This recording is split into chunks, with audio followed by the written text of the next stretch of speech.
Roller coasters are known for thrilling riders while also striking fear into the hearts and minds of people. Roller coasters are fun experiences designed by world-class engineers and are tested every day for issues. The computer systems on the rides are specifically designed for the safety of riders. However, sometimes these systems malfunction. Accidents happen, it's a fact of life. And this also happens on roller coasters. Though accidents are almost impossible to happen, they still do.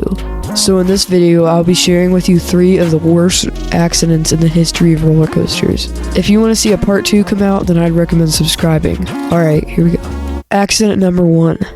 The Top Thrill Dragster Incident. On August 15th, 2021, a 45-year-old Rachel Hawes of Michigan went to Cedar Point to ride the best coasters in the world. Little did she know what was going to happen. While Hawes was waiting in line for the 420-foot coaster at 4:30 p.m., an L-shaped bracket from the ride flew off the ride's train and struck her in the head. She sustained a serious brain injury, and she is still recovering from the injury to this day. Some even believe that she died. Her family hasn't been very public about the incident for a while, so who knows. So what actually happened with the ride that causes the bracket to fly off? A Cleveland.com news article states, David Myron said the part that flew off the coaster train is known as a flag plate, a piece of metal that is attached to the rear of the train on both sides. Its purpose is to help relay to the ride's computer system where the train is on the track. He said it was unclear what caused the plate to fly off the train.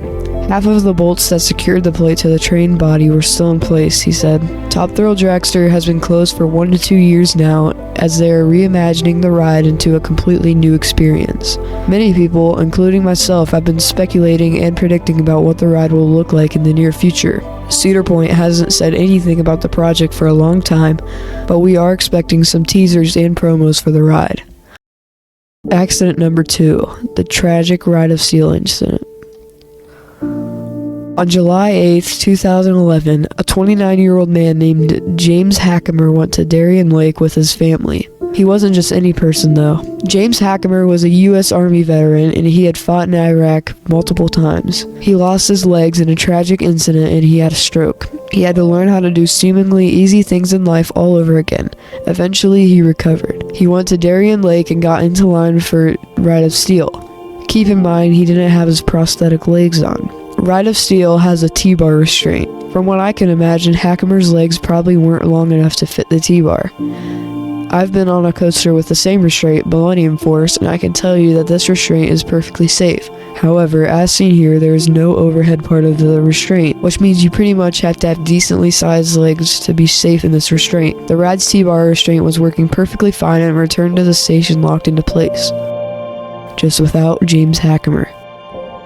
As the train traveled through one of the ride's airtime hills, Hackemer flew out of his restraint and fell to his death. Witness Ben Sobek stated, "There's a hill, which throws you up a little bit. By the time the front car is touching, the back car is coming through.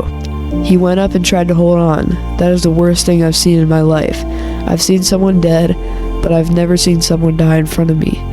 When we stopped short of the loading dock, we were yelling, 'Help, someone fell out.' But they, the park employees, smiled and waved. They thought we were screaming because the ride was scary. But then they noticed Sergeant Hackemer was not there. The ride is still operating to this day, but it is just so sad to hear about this tragic accident." Accident number 3. The infamous Big Dipper accident. On May 30th, 1972, the Big Dipper, a wooden roller coaster, derailed. 31 people hopped on one of London's best coasters at the time at the Battersea Park Fun Fair. While the train was going up the lift hill, it detached from the chain lift and was sent going backwards down the lift hill. When it reached the bottom, the train entered a very tight turn and derailed. 5 children were killed and 13 others were injured. A survivor from the terrible accident said, "She, a ride operator, stood up and started to pull all the debris off of me. The walkway she was leaning on gave way and she fell." Susan Smith, a 13-year-old child, said, "I thought he, a ride operator, was just trying to frighten us. Then I saw his face. It was white and terrible, and I realized something had gone wrong." The Big Dipper coaster had other issues in the past, but nothing this serious. The park was charged with manslaughter, but they were later found not guilty in court. However, the park soon shut down in 1974 and never reopened, despite the park's popularity. Roller coaster accidents are unacceptable.